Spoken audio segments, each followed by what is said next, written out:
And he said, well, the Twin Towers. And I was like, oh, I really liked those. As a child growing up, I really liked that was a part of the Skyline. There was a new kid in my class whose birthday was also September 10th, so I let him bring like cupcakes in or whatever on the 10th, and I was going to do it on the 11th. But we never got that far in the day. Welcome to a Medic Mindset microsode. I'm Nisa Hadaway, and I'm one of the hosts of the Q Word podcast, a podcast about the tips, trends, and taboos of emergency nursing. Ginger messaged me yesterday, and it turns out the podcaster, the teacher, the woman who speaks for a living has laryngitis. She really wanted to get this out by 9/11, so she trusted me to help with the introduction of the guest.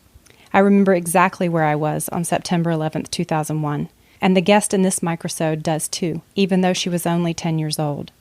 She reflects on what that day was like for her as a child, and what that day means to her now, as she works the streets of New York City as an EMT. In classic Medic Mindset fashion, Ginger doesn't let us off easy. She invites us to not only think about our own story of what that day was like for us as individuals, but also to think about our EMS family as a whole, as we continue to see deaths from 9/11 related illnesses. Oh, and one bit of advice about the next 8 minutes or so, you might put the kids away. The guest is an authentic New Yorker, F-bombs included. Does 9/11 play into you becoming an EMT or a firefighter? It didn't before I joined as much. Not until after I started volunteering, not until after I started working within New York, that it actually meant a lot more to me personally than it ever had. I feel like a great sense of pride and responsibility to walk the streets, wear the uniform of some of the people that worked there, responded there, died there. Just the people who came before us and what they sacrificed. And what they continually are sacrificing, because people are dying fucking constantly. This year has been so shitty for EMS and fire. Within the month, 2 months or so, it's 3 or 4 people passed from 9/11 cancer. They're just going to funerals back to back to back, and it was just so fucking horrible. And that's the worst part of it, honestly. If there could be a worse part, is that how many years later, and it's still happening. We are still losing people. And there's still people that cannot work now because they're going to die within the next year.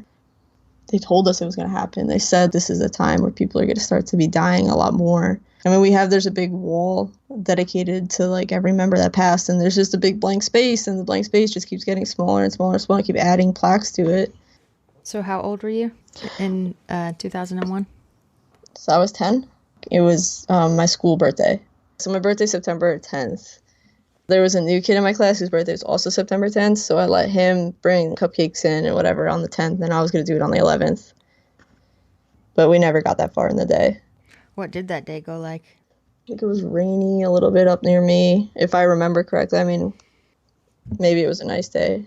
It was a nice day in the city, I know that, but I just remember it being gloomy and sad. It might have just been sad, maybe not overcast, but either way. Just one by one over the PA is just students being called to the lobby. The parents are there to pick them up, and we're kind of hush hush, and no one really knew what was going on. And then my sister and I were called down, so we went. My father was there, and there were a bunch of other parents there in the lobby. They were all silently crying to themselves. It wasn't kind of hugging each other and crying. They were just nervous, and you could see that they were crying and something was wrong. I mean, we didn't even really consider the other people there or what that could mean. We were just kind of is mom okay? Is grandma okay? Is the cat okay? Because we went through a list, and it was okay, well then it has to be Louis the cat. Louis Lasagna was our orange cat at the time. No, everyone is fine. We just have to go. So, all right, whatever, we go. Then he said there was an attack on the World Trade Center. Oh, that's it? Okay, so what's the big deal? Why are we not in school? I didn't know what that was until then he said, well, the Twin Towers. And I was like, oh, I really liked those. As a child growing up, I really liked that was a part of the Skyline. And, we did the field trip in 4th grade with the Statue of Liberty. It was a thing. But I mean, that didn't translate to there's a shitload of people dead and it was a terrorist attack. A ton of first responders are dying right now. It's going to be a huge monumental part of American history. It was just kind of why am I not in school? I brought cupcakes in. is anybody we know there? Like, what is this? How is this an issue? Did your parents tell you that night? I mean, I'm sure they did. I don't remember it necessarily resonating with me. Like, I don't remember being upset or really understanding the gravity of the situation. We were upset because my uncle was going to be on like the 96th floor that morning for a meeting, and it was canceled. So that was one of those things that was like, holy fuck. There is no way he would be alive right now. There is no fucking way. Like, he was toast. Days afterwards, you heard a ton of stories like that. Like, the train was late. The line at the coffee shop was too long, and they were just walking in and they saw a plane hit. Stupid things like that. And then you hear people that had to walk 30 miles to get home. The trains were shut down, and you weren't allowed to go to work in the city. And then, my uncle went down and helped, out the rubble a little bit. But I actually just spoke to my mom about this the other day, and I was like, why, like, what was that about? Like, why did you pick us up? What was that like for you, I guess? And she said that on her way to work, she worked down the block from our house. So she was working at 9 o'clock, so maybe a little before 9, whatever. I don't know the time exactly. Someone had said to her something like that, like there was an attack, and she was like, what is going on? Maybe I'll go to work and someone will know. No one knew anything. So then she finally like turned on TV and figured it out and was like, okay, you know what? Get the kids here. And she was saying that everybody who had kids at the time kind of was just like, we're going to be next, and I'd rather die with my family than without them. So that was her kind of mindset, was that she thought we were all going to be killed. So she wanted to just be together with us, which I didn't know that until this week. I had no idea that's what she was thinking, which was fucking crazy. And I can't imagine being a parent having that thought.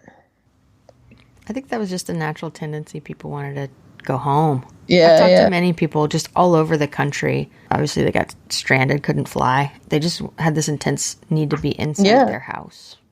Yeah, of course. It makes sense. I was in paramedic school. Oh, really? Mm-hmm. You're dating yourself now. I told you I work with someone that's a first responder in 9/11. Still a really big deal to all of us. It's not that long ago. These people are still around. Mm-hmm. Yeah, they're still around, and they lost a lot of friends. They absolutely did.